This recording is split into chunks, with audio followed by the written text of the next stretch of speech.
So for our next conversation, we're going to look at the role of responsibly produced meat in the world today and also in the future, and what that responsibly produced actually means.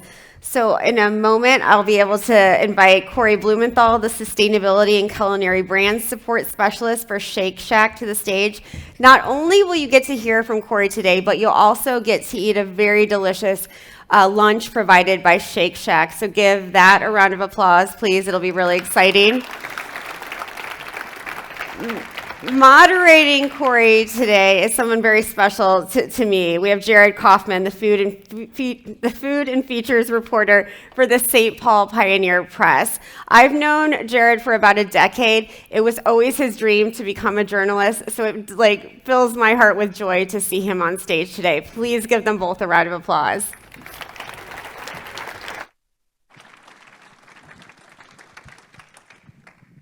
Hello. Raise your hand if you care about meat. Raise your hand if you care about being responsible. Love I think it. we're in the right place. I think so. I think this is the place to be.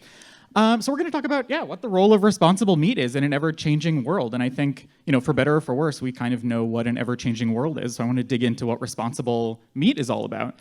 And of course, my first question is about vegetables. Because I think it's really interesting, and I'm hoping you can talk a little bit more about this, that at Shake Shack, in a world of like Beyond Burgers, Impossible Whoppers, the kind of meatless option that you went with is not an alternative protein, it's vegetables. Definitely. And I'm going to give you guys a little appetizer for what you're going to expect for lunch. But yeah, we never pursued a plant-based meat alternative like Beyond or Impossible just because we sell burgers and we're going to continue to sell burgers, and we don't think that customers have to sacrifice and stop eating meat. I think it's more, how are we producing and sourcing the meat that we are? So something we always say is, it's not the cow, it's the how. So how can we source better meat for our customers so that they're still able to enjoy the burger that they know and love, but do so responsibly? So one of the ways that we've done that is, partnering with suppliers who are using responsible practices like regenerative agriculture, and also pursuing an option that's real food. So it's a veggie burger, which we are offering today at lunch along with our regular burgers, don't worry.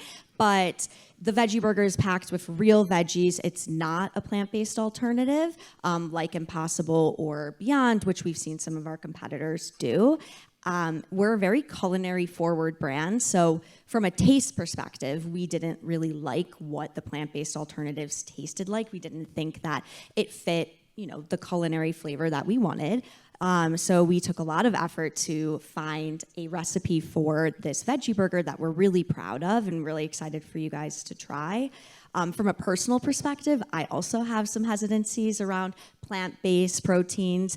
I know that there's like a halo effect around it. People often think, well, if it's a plant-based, it's probably healthier. That's not always the case. They're often, jam-packed with soy and coconut, like oils, and it's just like a huge list of ingredients. If you actually read the ingredient list, there's definitely some that you can't pronounce. And I often, find that the halo effect around it needs to be addressed. And also from a sustainability perspective, like I said earlier, we can find ways to source meat responsibly, and we don't have to sacrifice, our wants and needs for burgers and hot dogs and pork.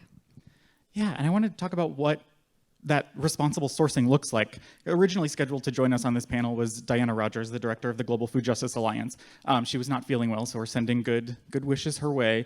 But something that she brought up that I thought was interesting and want to kind of bring to the stage is the idea of responsibility as bringing value to farmers and thinking about the farmers and the animals and the people on the ground, and not just corporate profits or whatever it may be. So I'm curious, like at scale, in a big operation like Shake Shack, what does a responsible meat supply chain look like? And I think we need to address that all of the food we make at Shake Shack wouldn't be possible without the farmers who are producing the agricultural output. So we are always thinking farmer first, farmers are on the front line. Again, every single item that we sell at Shake Shack is dependent on the farmers who produce the crops that go into it. So I think that, farmer first, that's definitely our focus. And I think having a sustainable strategy is really multifaceted. So figuring out, and somebody said this earlier, but like radical transparency and really digging into what the supply chain looks like, partnering with people who have really high standards. I know from a Shake Shack perspective, our approach is setting really high animal welfare standards and quality standards, and then finding suppliers who can meet those needs, which Niman does, and all of our farmers who we take really good care to find follow those. Cool. Yeah, and something that taking it from kind of the supply chain to the restaurant to the next step, which is consumers. And I think Ambassador Cousin said something really interesting about bringing consumers along with us. And I'm curious, kind of from your perspective, how do you align like what a consumer views as responsible with what the business views as responsible, and how do you kind of bring consumers on that journey with you? This is my favorite question, and it's the $1 million question. I think that we're still figuring this out. I often say there's a knowledge gap right now between what consumers actually understand about the claims that many companies are making and what they actually mean. So it's been said and emphasized throughout the panels today, but ultimately consumers don't know what some of these claims are. And if they don't know what it is, they're not going to be willing to purchase it if it costs more, or they're able to get an alternative that costs less, especially in like the financial situation today. So I think that brands like Shake Shack and farmers have an opportunity to collaborate to kind of close that gap. I do think, and I have hope that consumers, if they understood what some of these claims meant, they would be willing to spend a bit more. So closing that gap is like a huge piece of the puzzle. And so at Shake Shack, we're working on that. And this year, we're really excited that we were able to host a donation day at some of our California shacks to sponsor a fund for the Niman's Next Gen Fund for a young farmer. And I think that we have a unique opportunity. We have a really strong brand following. People love our brand, and we work really hard to make it that way. But we definitely have an opportunity to help close this knowledge gap and tell consumers what regenerative agriculture means, because consumers have purchasing power. They spend with their money. That's their vote. And so if we're able to educate them and have them make choices that are smarter, there'll be an increase in demand, and it's just like a full circle that way. We'll see more consumers demanding it, which will increase the amount of farmers who are willing to transition to regenerative agriculture. So just like a round circle, and yeah, we're hoping to spur that. Yeah, I want to dig into what you were saying too about kind of the collaborative thing, because I think that there is a lot of pressure sometimes put on consumers to make the change themselves, or to kind of, all the responsibility is kind of placed upon individual choices. And I'm curious, like, how at Shake Shack, or even at any kind of large food business, how you can collaborate with nonprofits and with government and with the consumers as well to kind of make it a whole group effort.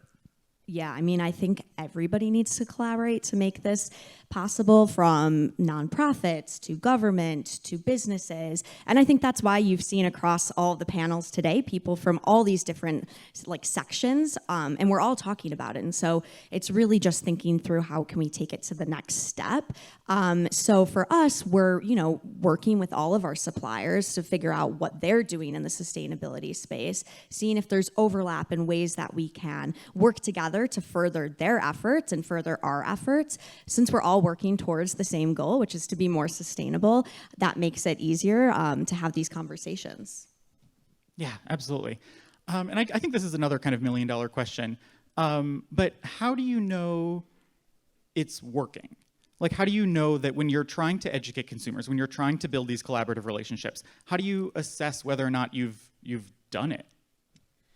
I don't think there's a destination to this answer. I think that the target's always going to move. So, first step, like I said, we want to educate consumers on regenerative agriculture. We got such a great lesson yesterday at the Alderland Family Farm, and I'm just saying, if consumers could understand it and see the way we saw it, I think that they would be more interested in it, and that is kind of the first step.